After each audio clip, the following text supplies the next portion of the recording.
Good afternoon. Good afternoon. I hope everyone is doing amazing. I am live right now on TikTok, Instagram, and Facebook in the Fearless Woman Society.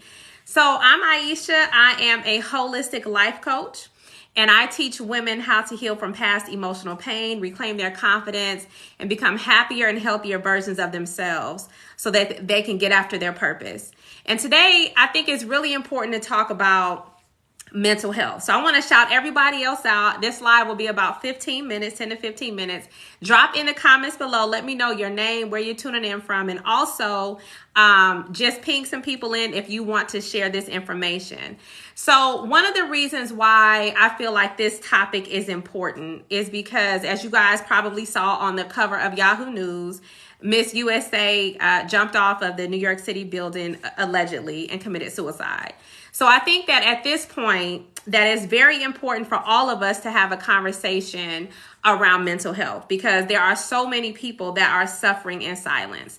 There are so many people that feel the stress and the overwhelm of being mothers, being fathers, the pressures for performing, the pressures of putting food on the table, the pressure to succeed, the pressure to be at a certain point in their life. And as a result of all these pressures that people are dealing with, most people are struggling and suffering in silence. And I think that it's important that as the human race, we come together and begin to have more conversations around mental and emotional health, because too many people are suffering in silence. Sometimes you may get negative thoughts. Sometimes you may have experiences that show up, and you think you're crazy, or you think you're losing your mind because you got all these crazy thoughts coming in your mind. You're like, whoa, where'd that come from? Whoa, what's going on? But the truth is, everybody gets negative thoughts. Everybody gets bad thoughts. Everybody has things that come to them, that confront them, that they may not really know how to deal with. But ultimately, it's going to be about you learning ways to deal with those negative thoughts, and you learning ways to continue to be healthy and take care of your own mental and emotional health in order for you to show up more fully.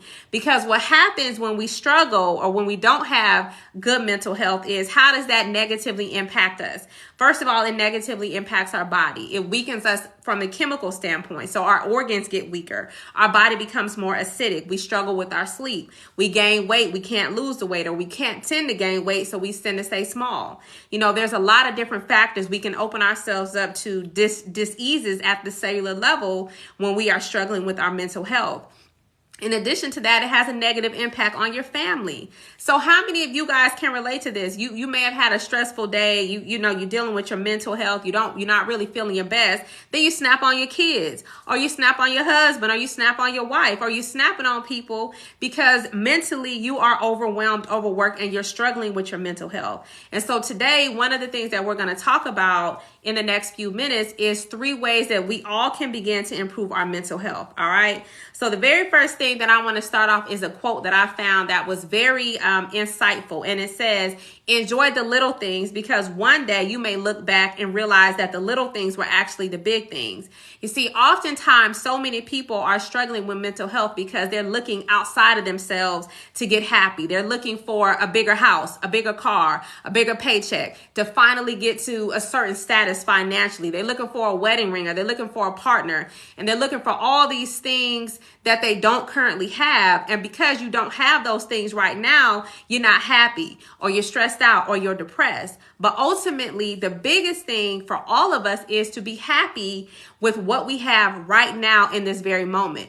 As we take our focus off of the things that we don't have, the things that we're hustling for or striving for, and put our attention and focus on the things that we do have, that immediately would create a certain vibrational frequency within us that will help us to begin to feel better. One of the best ways to do this is by practicing gratitude.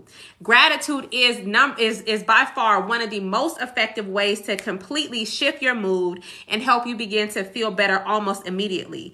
Gratitude may be as simple as the fact that you have eyes that you can see me right now, because there's a lot of people out there, millions, who are blind. It could be that you can hear me right now, because there are a lot of people out there who are deaf and will never have the gift of hearing. Think about this for a second. All of us here are above high school age for the most part.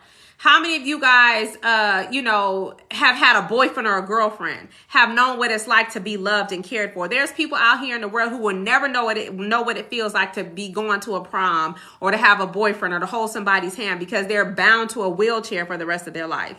So you want to begin to think about the things that you can be grateful for right now. Oftentimes when we compare ourselves, because most people struggle with self-comparison, we compare ourselves to the people who we see as above us. So we compare ourselves to people who have more money, who may have a flatter stomach, who may have a bigger bank balance, celebrities, influencers, and all these other people. But those aren't the people we need to be looking at comparing ourselves to. As a matter of fact, the only people we should really be comparing ourselves to is the version that we were yesterday. And begin to think about all of the people who would love to have what you have. All of the people who would love to have a cell phone right now and be able to get on a live stream. All the people out there who would love to be able to eat a meal today, because everybody watching this has the money to buy yourself a lunch. So think about it from that standpoint. So right now, what I want to invite you all to do on this live session is I want to practice some gratitude. I want you guys to place your hands over your heart. And I want you to take a nice, slow, deep breath in through your nose and fill your lungs all the way up with oxygen. I want you to exhale. And I want you to think about one thing that you can express gratitude for right now in your life. Think about that one thing, whether it's the fact that you woke up today, whether it's the fact that your kids are healthy, whether it's the fact that you have a roof over your head, whether it's the fact that you have food in your refrigerator, you have a car to drive, you got gas to put in your car, whether it's the fact that your mother or father is still alive, even if the relationship isn't perfect. I want you to think about one thing that you have to be grateful for, and then we're going to begin to express gratitude. So take a nice, slow, deep breath in again. Fill your lungs all the way up. Exhale. God, I thank you. And repeat after me. God, thank you. Thank you for blessing me with the gift of life. Because I know today that there are thousands of people who did not wake up. God, I want to thank you for always protecting me and guiding me and looking out for me and all of the blessings that you have bestowed upon me that I haven't even acknowledged. The things that you protected me from and saved me from that I am not even aware of. I want to thank you for my health. I want to thank you for the money in my bank account. I want to thank you for my family. I want to thank you for all of the money that I have, all of the resources that I have, for always guiding me and being a source of love for me. I want to thank you right now in this very moment. God, I thank you, I love you, and I honor you. Take a nice, slow, deep breath in and begin to exhale. All right, good. So everybody, if you did that, you should have felt a vibrational shift. You should feel better. And this is one of the things that you want to begin to practice every single day, even if it's just one word. Thank you, God. Thank you for XYZ, and really begin to feel grateful for what it is that you have expressed. The second thing that I want to talk about is doing what you love. The reason why I feel a lot of people are struggling with mental health is because they're depressed and their soul is in bondage. The soul is unfulfilled. The soul hasn't yet reached a point where it's able to express its natural gifts and talents. Instead, you work in a job you don't like. Instead, you're doing things you don't really want to do. And as a result, you feel like you are in bondage, like you are in a cage, a spiritual cage. And that creates a disconnect, not only from the spiritual standpoint of your connection to God, but also it creates a disconnect with your own self. So you may tend to feel out of balance with yourself or out of alignment with yourself, or you have this idea of like, I don't feel like myself, like I need to get back to me. And a lot of that has to do with the fact that you may not be doing what you're supposed to do. Your purpose has not been able to come out yet. And so one of the things that I want to encourage you all to do right now in this moment is begin to think about, why am I on this planet? What are the gifts and the talents that God has put in me that he wants me to express more fully? How can I best serve? What are the things that I get complimented on? What are the things that people say, oh, you're really good at that? What are the things that come naturally to you that you can do like breath, like it's like breathing? I want you to really begin to think about those things and ask yourself, are you really doing that? Are you really walking in your purpose? Are you walking towards your purpose? Or are you on a chase for money? Or are you on a chase for the next big fad? Like you got to go out here and got to get this money, got to get the bag. That's never going to make you happy. It's so many people out here who are rich, who are depressed and suicidal. It's so many people out here who have a lot of money, but they family falling apart. Their kids on dope. You know, they marriage is jacked up. So I don't want us to have this focus of, oh, let me go chase this money. Instead, like the scripture tells us, your gift will make room for you. And where your heart is, your treasure will be also. Meaning, whatever lights your heart on fire, whatever makes your heart feel fulfilled and joyous, your money is tied to that. So your God is so amazing. He didn't put our purpose outside of us. He put it right here in our heart where we could not miss it. So anything that you love to do, anything that you enjoy doing, you need to start doing more of that. And as you notice yourself doing more of what you love, utilizing your natural gifts and utilizing your natural talents, you will find that your mental health will start to improve because your spirit is now being released. Your spirit is now expressing what it's supposed to express. God gave everybody a unique purpose, even though you may sometimes feel like, oh man, I'm not where I want to be. Oh man, like I made all these mistakes and it just seems like it's so far out of reach. It doesn't matter about any of that. None of that matters. All that matters is right now in this moment, you decree and declare over your life that you are going to get to your purpose by any means necessary. If you know that you're supposed to be speaking, writing, if you know you're supposed to start a nonprofit, if you know you're supposed to be an actor, or you know you're supposed to create a product or service, you know you're supposed to be doing X, Y, and Z, you need to get to it. And you need to make a point starting today to get a game plan in place to say, this is how I can begin to show up for God. This is how I can begin to show up for my family. This is how I can begin to show up for myself, because I can guarantee you don't want to get to the end of your life, 75, 80 years old, or God forbid, a week or two from now, because we don't know when our time will be up, and say, man,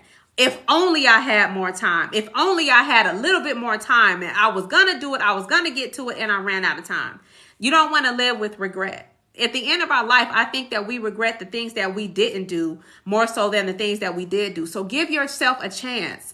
Really begin to look into your own heart and connect with yourself and ask yourself, you know, if this was the last year on planet Earth for me, and God was going to take me at the end of this year, what are the things that I would have loved to accomplish? What are the things that I would have wanted to leave behind? What are the things that I would have wanted to do and serve? How would I have wanted to serve?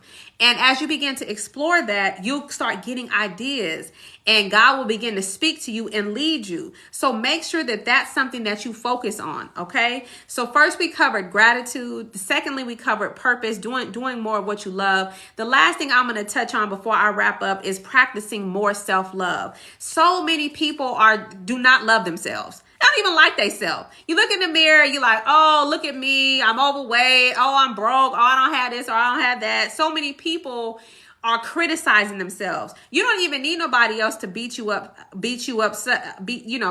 outside of yourself, because you beating your own self up with all the negative self-talk and talking down to yourself and looking down on yourself. Instead, begin to foster a relationship with yourself. And notice I said practice self-care. Most people don't just wake up and automatically love themselves unconditionally.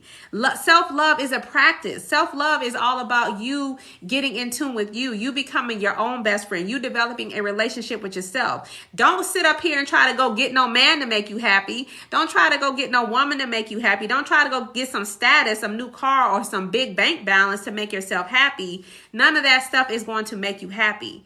It does help to have these things sometimes, but that cannot be the focal point.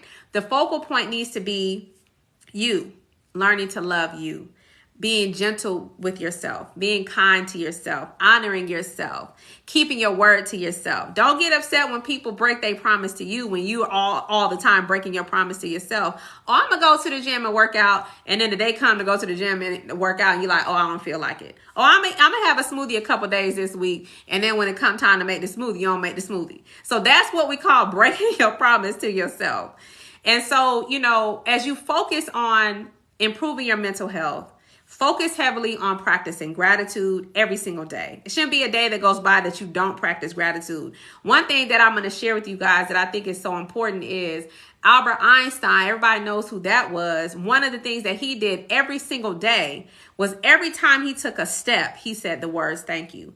With every step, every time he was walking, he was saying, thank you, thank you, thank you. And that's something that you can begin to do now.